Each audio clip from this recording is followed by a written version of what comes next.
За авилгатай тэмцэх газраас таныг юу ялгч чаддаг гэж тантай холбоотой хэрүүдийг сэргэн шалгаж ирсэн тухай мэдээлж ирсэн. Та сая тайлбарыг гарч ирэх шиг боллоо. За ч хаанаас мэдээлэл авдаг вэ? Ийм олон хүн ирсэн байх юм. Сайн байцгаана уу бүгдээрээ. Ер нь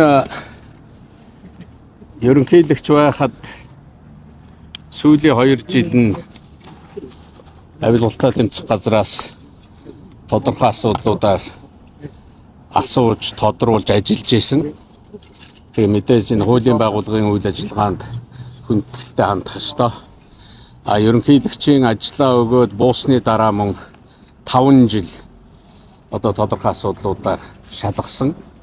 Нийтдээ 7 жил шалгасны дараагаар за эдгээр одоо шалгасан зүйлүүд дээр хууль зөрчсөн зүйл алгаа хэрэг тогтоогдохгүй байна гэж хэргийг хүчингү болгосон юм.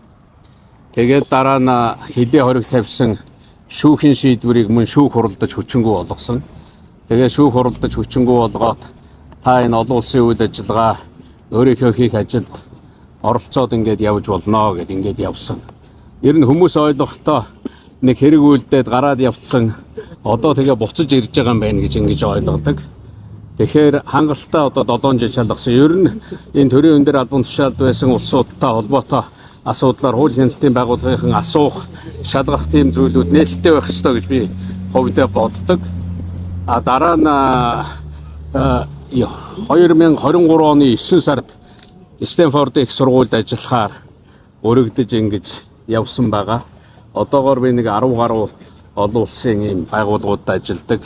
За өнөөдөр нэгж байгаа энэ копийн үйл ажиллагаатай холбоотой миний хамтарч ажилладаг 3 байгууллагын төлөөлөл бас ирсэн байгаа. Ийм зүйл болсон.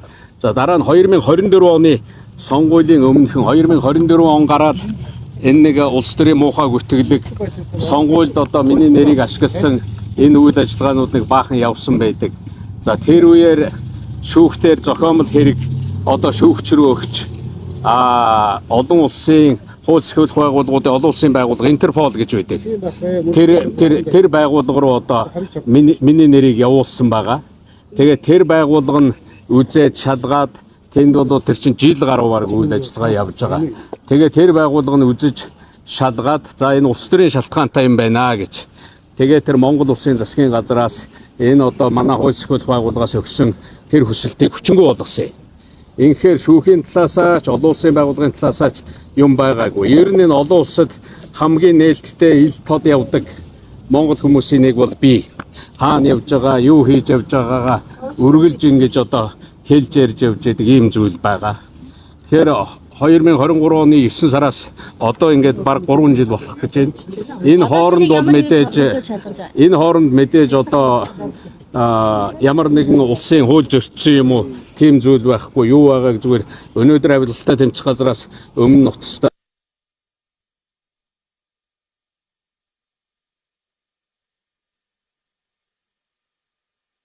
дүүгээр орж асуух зүйлд нь хариулээд ингээд явъя гэсэн ийм одоо зорилготой ирлээ. Хэрэг чи сэргээж байгаа мó? Хууч одоо хууч ийм асуудал гэж ерөөсөө хэлээгүй байгаа. Сэргээсэн хэсэг нь тодорхойгүй гэсэн. Тий. 22-ны хүрэг байсан тийм хуучин бол. Би тэрнийг мэдэхгүй. Авилгаан тушаалын хэрэг одоо тогтоогдохгүй байна. Энэ ийм зүйл алгаа хууль зөрчсөн зүйл алга гэдэг эн чинь хэрэгсэхгүй болсон. Эрдэнтийн төчөөс хувийн маргаан тань дээр яригддаг шүү. Өнөөдрийн зүгээр ковтой холбоотой зүйл дээр нэг санал хэлэхэд ер нь энд одоо жилийн өмнөөс гарсан энэ мэдээллийн дагуу 190 гаруй орны төлөөлөл ирсэн 3 янзын төрлийн хурал болдгийг. Тэгээд энэ кофе хувьд ер нь Монгол улсын дэлхийн эдийн засгийн ялангуяа дижитал эдийн засгийн нэг хэсэг болж хувирах ёстой. Тэгээд энэ дээр ер нь дэлхийн одоо энэ дижитал дэд бүтцийн ногоон дэд бүтцийн одоо ийм санаачилгыг Монгол улсын засгийн газар гаргаж бидний зүгээс бас нүүбийн зүгээс олон улсын байгууллагуудын зүгээс Монгол энэ дэд бүтцийн хэсэг болох ёстой. Ингэж чадах юм бол Монголын эдийн засагт хэлэх боломжтой. Ер нь одоо ирэх 10 жилд энэ хиймэл оюуны ачаар дэлхийн эдийн засаг бол хэдэн 10 дахин нэмэгдэх маш их өөрчлөлт гарна. 10 жилийн дараа бид нэр өнөөгийн эдийн засаг өнөөдрийн асуудлуудыг мэдэхгүй байх юм төвшөнд хүрнэ. Тийм учраас монголчууд ер нь үр хүүхдүүдээ одоо хэл сургах энэ хиймэл оюун ухааны чиглэлийн энэ одоо технологийн чиглэлийн үйл ажиллагаанд илүү анхаарах ёстой. Тэгээд энэ олон улсын энэ одоо гайхамшигтай боломжийг Монгол улс өөрөө ашиглах ёстой гэж бодож байгаа. Энэ чиглэлийн хуралдаанд бас оролцохоор одоо бэлтгэж байгаа. Тэгээд өнөөдөр биш ирэх өдрүүдэд энэ асуудлуудаар мөн Монгол улсын энэ санаачлагыг дэмжиж хамтарч оролцох болно гэдгийг хэлье. За баярлалаа та бүхэн.